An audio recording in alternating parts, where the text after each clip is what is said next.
That final time that I had my near-death experience was when I actually saw something on the other side. Um, was a motorcycle accident head-on with an 18-wheeler, no helmet. I was doing about 30 miles an hour. He cut in front of me. Uh, and when I woke up, I heard this lady screaming, "Oh my God, he's dead, he's dead." And I thought that I'd hit somebody, or somehow someone got in the way and we, pinned them between the motorcycle and the front of the semi. Um, and in that is when I kind of just saw that near death experience, being on the other side and not understanding what's going on. So, thanks for coming on, man. It's great to meet you. Yeah, thanks for having me. Yeah, no problem. You said you only had one near-death experience, but you've had multiple, what do you mean by that? So I've had a lot of accidents where I probably should have died. Nearly drowned several times when I was a kid, like between 5 or 6 up until 12 years old. Had a motorcycle accident, well, several motorcycle accidents. Had a car accident. Been held at gunpoint, been mugged, been held at knife point. Uh, was shot at during drive-bys. Not that I was a target, just that Yeah. in the 90s, gang violence and stuff. So, I've had guns or bullets fly past me, several times as a kid. So a lot of times there's been instances where I could have died, should have died, don't understand why I'm still here, but only one near-death experience where I, had that, not an out-of-body experience, but just where I saw something that just doesn't make sense. What about drowning? Yeah, you drowned multiple times, you mentioned in our text. Could you talk about that a little bit? What was that Yeah. kind of? So they were all out in the ocean, and every summer I'd go spend my summers down in Mexico with my mother's side of the family, and my aunt would take me to the beach, and I was stubborn and would go as far out as I possibly could. And just a couple of times I got pulled under by riptide, and actually those were the beach. The youngest one, the first one, was different. That was like off a little creek or river, but kind of start drowning, and eventually, like, it wasn't a voice. It was sort of a voice, but it's not something that you could hear.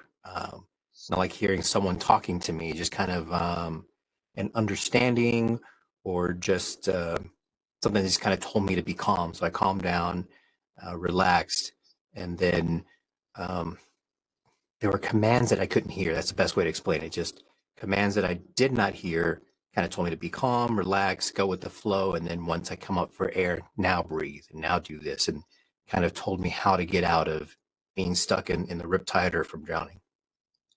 Maybe like a voice from God, or what do you? Yeah, something supernatural. Like I can't say, oh yeah, it was such and such. It was God or it was an angel. But something protecting me kind of guided me how to not die, essentially. Or all of these times out on vacation? Just those two, or two that were out in the ocean. The first one was I was between 4 and 5. My parents were getting divorced. My mother was like a house cleaner, Mm. and she was cleaning this rich lady's house. They had a creek at the back side of it. I was standing on a little pier, and each house had its own little pier that would go out into this creek. Kids were riding little jet skis up and down the thing. Sorry, teenagers. And I know one house down and across, there's a bunch of kids playing. To me, I called them big kids. I didn't know better at the time, but they were Of course. teenagers.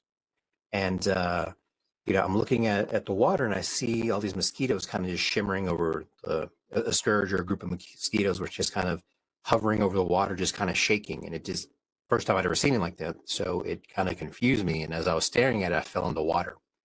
Um, when I was younger, I would say I felt like I was pushed, but now I don't know for sure, because since my motorcycle accident, a lot of my memories are kind of fuzzy or hazy. Like, that was the first time I felt that uh, commanding presence, that voice, that something guiding me. That wasn't a voice, just kind of told me to be calm, how to catch my breath, and then when to grab for the ladder to climb up the pier, and got out of the water, went inside, and was going to tell my mom, hey, I almost drowned outside. And she started yelling at me that, why'd I go for a swim? I'm bringing a mess in. I'm tracking mud all in the house. Go outside. Don't come in until you're dry. And so it hurt me at the time. And I didn't understand why. Like, I just didn't understand the feelings. And it kind of gave me this sense of, okay, I have to take care of myself. No one's going to love me more than me. And that kind of became a mantra as I grew older. Like, it kind of defined myself by the time I was 9 or 10. You mentioned it was kind of fuzzy. Did it cause any like brain damage, or was it just like like a little thing that happened to you? It was a concussion. So I've had several because of my motorcycle accidents. And I was stubborn when I first got my motorcycle. I rode with no helmet. Then for every accident that I've had, I'd have go from no helmet to a novelty helmet, which just looks like a fiberglass cap. Then went to a half helmet, three-quarter helmet, and a full helmet. So I've had 6 different motorcycle accidents that kind of taught me, okay, I better protect myself a little bit better. So each one of those was a traumatic brain injury or concussion. And so the last one, when I had a full face helmet and separated my hip, that one was like where most of my memory prior to 2016 is just kind of, if I didn't blog about it or write it down in a journal or in a letter or anything, then it's kind of fuzzy to me, or have very small memory of it, unless friends or family tell me, oh yeah, I remember that time we did so and so, we went whatever, we did this, that, or the other. Then it kind of sometimes I do remember a little bit from what they tell me. Other times I'm like, I have no idea what you're talking about. Like it didn't even happen to you. Comparing from like your first time falling and drowning and all that, and to the others, like how would you say they differed from each other? Um, the first time was in a creek, um, and supposedly I told people that I remember feeling like I got pushed, which I don't remember at all. But according to other people I told the story to, I kept saying that I felt like I was pushed into the water. Um, and there was no one around. There wasn't any other kids that were there. It was just me and my mom or my mother cleaning that house and myself in the backyard by myself. Um, in the ocean, I mean, it was just me being dumb and going out too far from the shore and getting pulled under by a riptide. And my aunt had gotten used to me pretending that I was drowning or just floating in the water, holding my breath as long as possible to look like I was just a dead body already, just to mess with her. And so when I was actually drowning, it didn't phase her because she thought I was playing. How old were you when you like in this current one that you mentioned? The other two, I was 10 and 12. Okay, so Yeah. so basically it was the boy who cried wolf in a sense. Hmm. Pretty much. Okay. Yeah. Um, Was there a point in your life where like you where you stopped trying to go swimming, or like when it kind of kicked in, like I should not do this anymore? no, I was still young and dumb. There was another time that it wasn't a drowning; it was more of being a dumbass. So at my grandfather's ranch, there was a creek that was, or maybe a river. It was roughly about 12 feet wide. Um, when normally it was about 12 feet wide, but there was a rain or a monsoon season, and so I couldn't tell how far the shoreline was or where I was to the shore. And one time I went to go swim in it, walked to what I thought was the edge, and I felt like the edge of the lake, so I decided to dive in. And when I jumped to dive, I landed head first, like the top of my head hit a tree stump, and I was just like knocked out cold. And when I woke up, I had water just kind of the waves of the river, people just riding the um, boats and canoes and whatever little rafts. The waves from that kind of like washed over me and kind of woke me up. So how I didn't drown, or luckily I didn't fall face first and drown in that. Like after all these years, when it's like especially well going forward to like shootings, are you afraid of I'm afraid of anything after the whole like drownings and all that? The drownings, no. Like I still kept swimming. It wasn't like it scared me from drowning. I don't know what, probably more stupidity than confidence. But when I was young and dumb, I would just figure, I'm gonna die anyways. I might as well have fun. I might as well do whatever I want, do what I like, not be afraid from it. You didn't really feel like you didn't really matter to you. You just wanted to live your life. Pretty much. The only times that I was scared was the first few times of getting mugged at gunpoint and the drive-bys. Like, of course, I reacted and ducked and was scared. And then eventually it kind of became like, if I'm going to die, it's going to happen. I'm not going to see it coming, so ignore it. And that was more of trying to convince myself to not be afraid or not to feel the fear. And so I guess I either numbed myself to it, masked the trauma, hid the trauma, buried it, whatever you want to call it. But eventually there came a point where I just no longer was fazed by it, because I figured eventually I'm going to die. I'm never going to see 21. So whatever I do doesn't matter. I might as well have fun. What do you mean by you wouldn't see 21? Like were you suicidal, or what do you mean? Oh, no, never. No, I have a disdain for suicides. Like most of my friends and family know that if I die in anything that looks like a suicide, I was murdered. Like that's just, I would never do that. The closest I came to that was when I was about 12, and some girl I'd asked to be my girlfriend said no, and I didn't get invited to a party, and there was like 4 or 5 different things that just kind of like really hurt my feelings.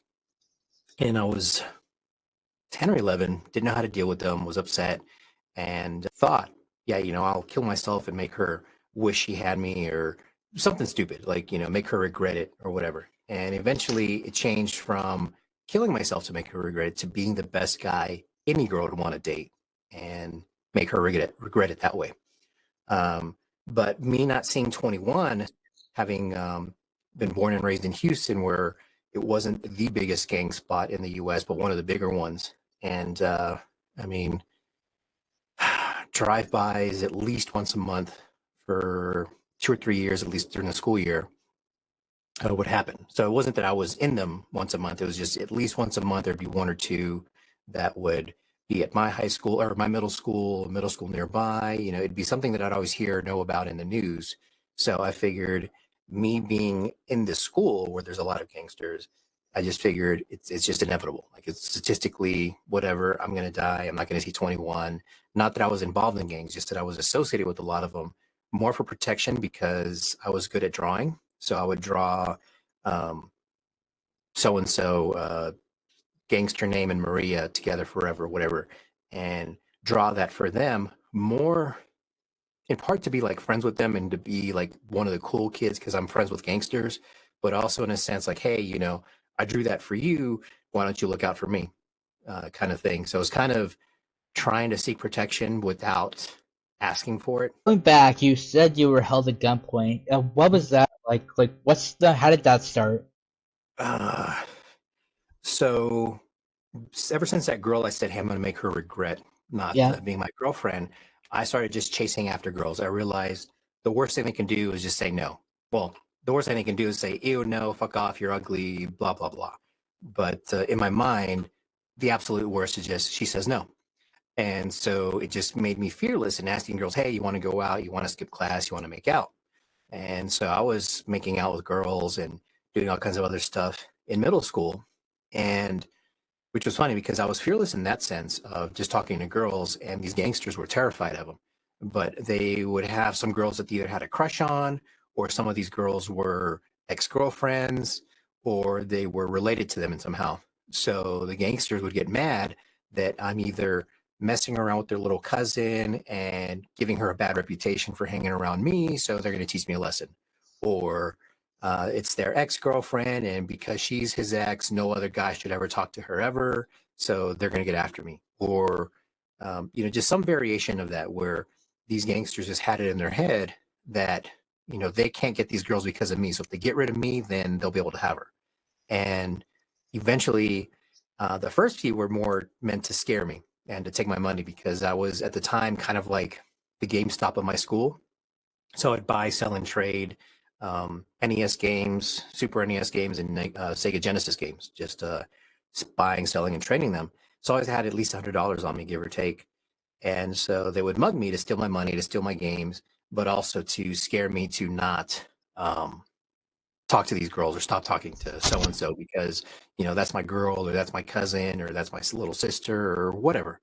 And then eventually it stopped becoming muggings and more of, hey, help me talk to this girl. I have a crush on this one. Why can't I talk to her? What do I do to get her to go out? That you used kind of that to your advantage. Oh, yeah, totally. Like, I've always been big on, manipulating or leveraging whatever I have to work to my advantage, because growing up poor, there was not much that I could do with what I had, so I had to make the best of the little that I had.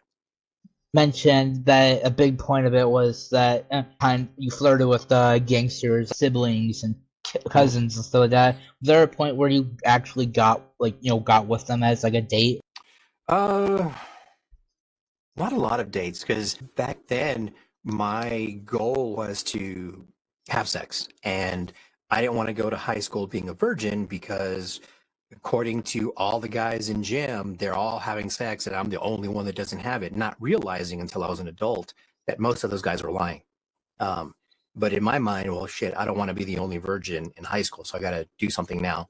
So I was always trying to do something with these girls, skipping classes. So it wasn't so much dates like the traditional sense of taking them out to eat, more of just like, hey, let's meet up at this skip party, let's fool around, and let's do whatever we can.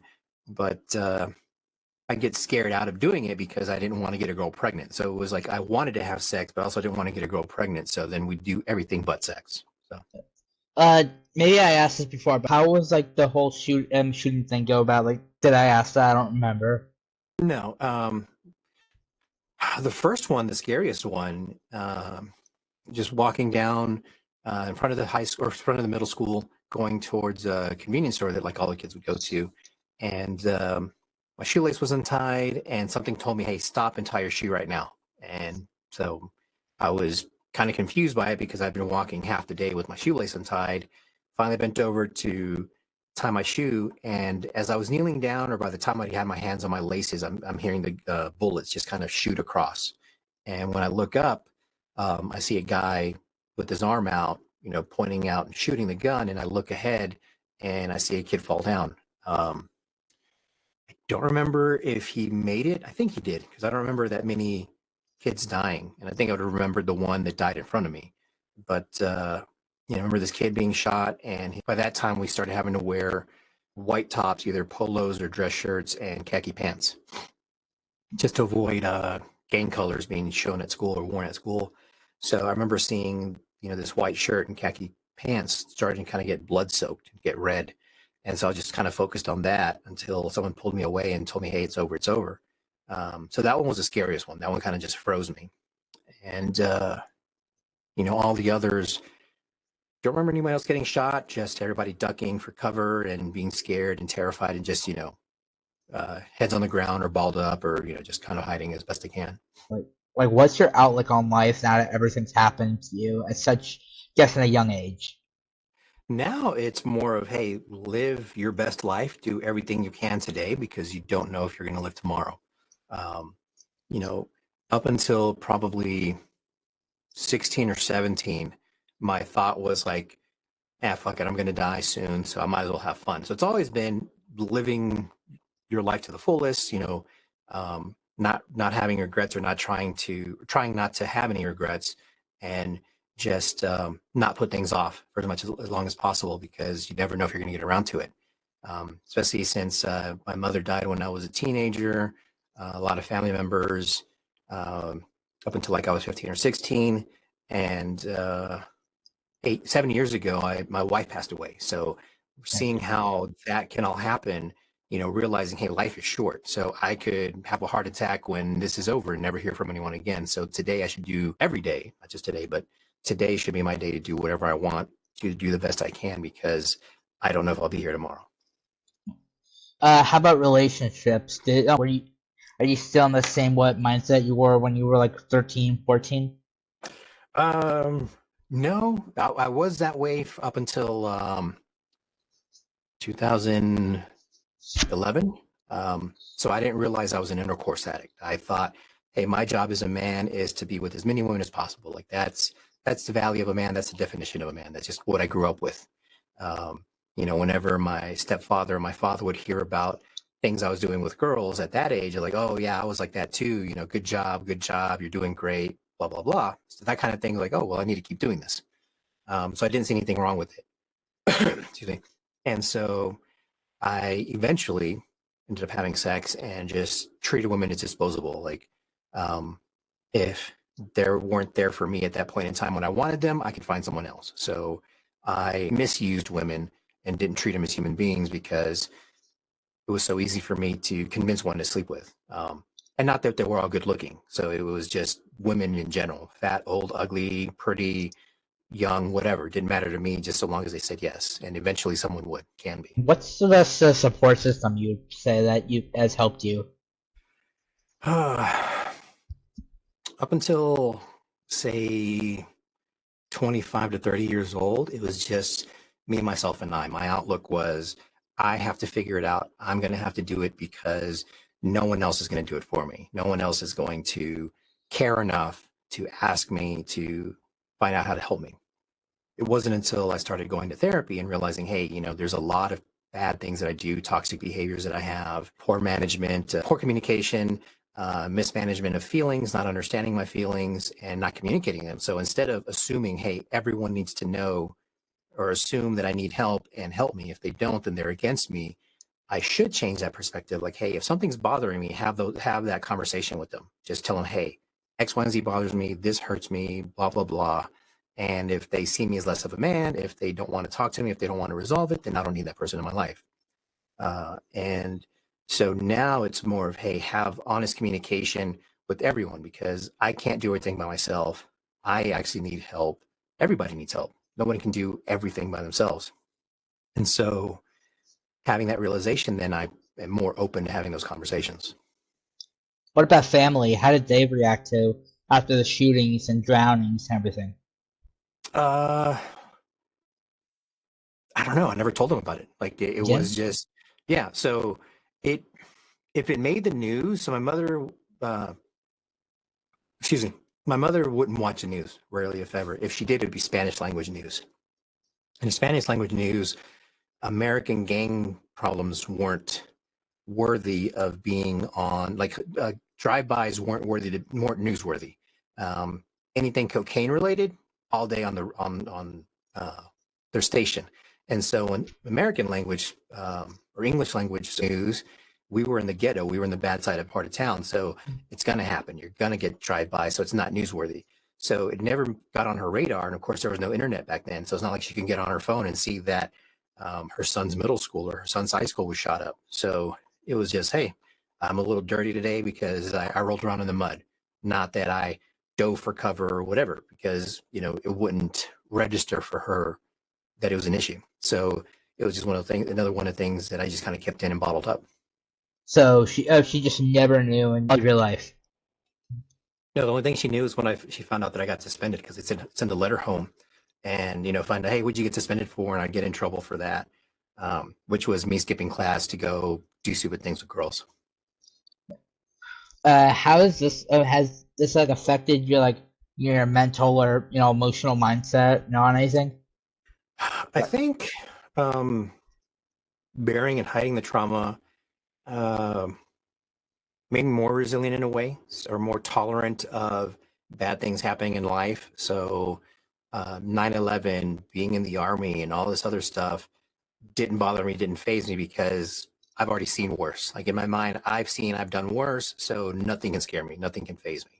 And eventually I did become numb to it, to where stuff didn't bother me. And so I don't have an empathetic sense of humanity. So if someone dies, I know the proper thing to say is, oh, hey, I'm sorry for your loss, blah, blah, blah. But at a certain level, I really don't care. Like, we are all going to die. So it's not going to affect me, but I understand to maintain a friendship and a relationship.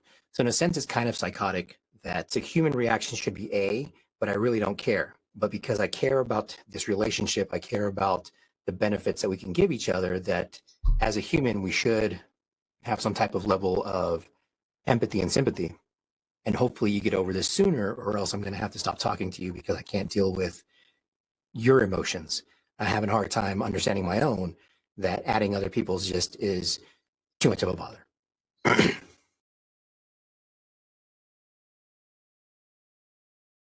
You mentioned you were in the Army. What was that like?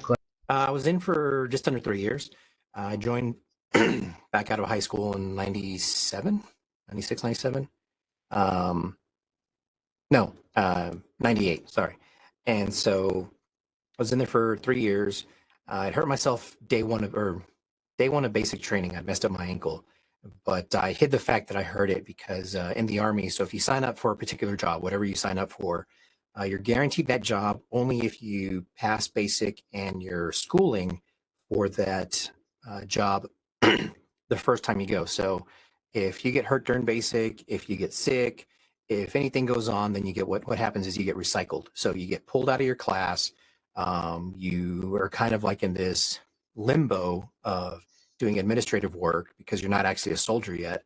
And then when the next open slot comes available for another boot camp, then you get put in there and you get to go through boot camp again. So that puts you between 3 weeks to 2 months behind just to start your job.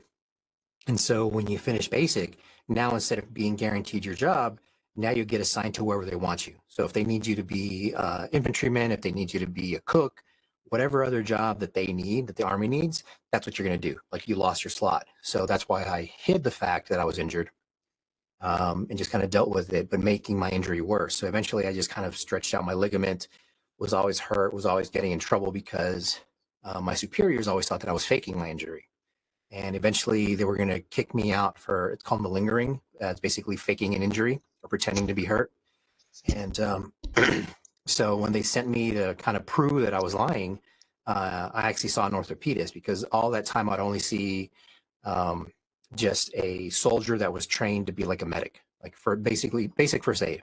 And 99% of the time, all they would do is like, okay, here's ibuprofen and don't walk on it for a week. Bare 3 minimum. days a week. Yeah, bare minimum, just, to not hurt it or aggravate it anymore.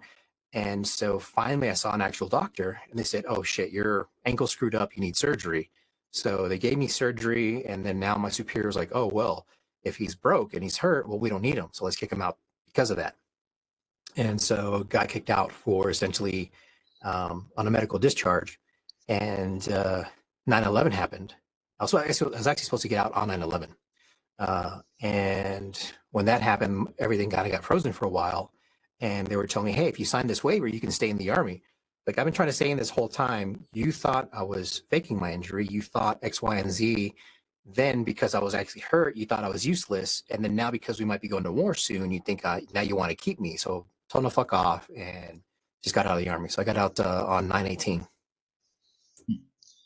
What was it like afterwards? Like after you left, how were you like as a person? Just kind of in limbo. It was kind of tough because my job in the Army was a military intelligence analyst. So my skill set was specific to, really only working for any of the initials, for FBI, CIA, any of those. And that was kind of the game plan, that when I got out, I would go into one of the initials, one of the agencies. But because I got injured and because I spent so long in Fort Drum where it just snows all the time, I said, fuck it. I don't want to deal with snow. So it was hard for a while because I didn't have any civilian marketable skills. I could have been in management making it to corporal and being kind of like in charge of people, understood how to manage that. But most companies still didn't know how to transfer any military skill set into a civilian skill set. Like, it was just more of, you had to have a network to know where to get a job when you got out of the Army. And since I only had one duty station, there wasn't like a time or place for me to make friends with civilians to like, hey, when I get out of the Army, I'd love to work for your company, and end up being like a manager for a general contracting company or whatever. So, well, anything else you want to add to that? No, just that final time that I had my near-death experience was when I actually saw something on the other side. Was a motorcycle accident head-on with an 18-wheeler. No helmet. I was doing about 30 miles an hour. He cut in front of me.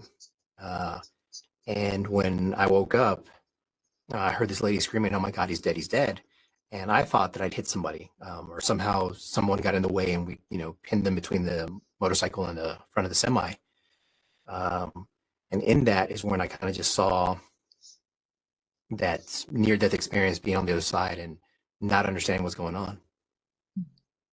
Well, our time's up. It was lovely having you. Thanks for saying yes to coming on. I hope to have you again, if anything. Yeah, I'd love to. And then finish the story some other time. Yeah, that'd be great. Yeah, bye. Bye.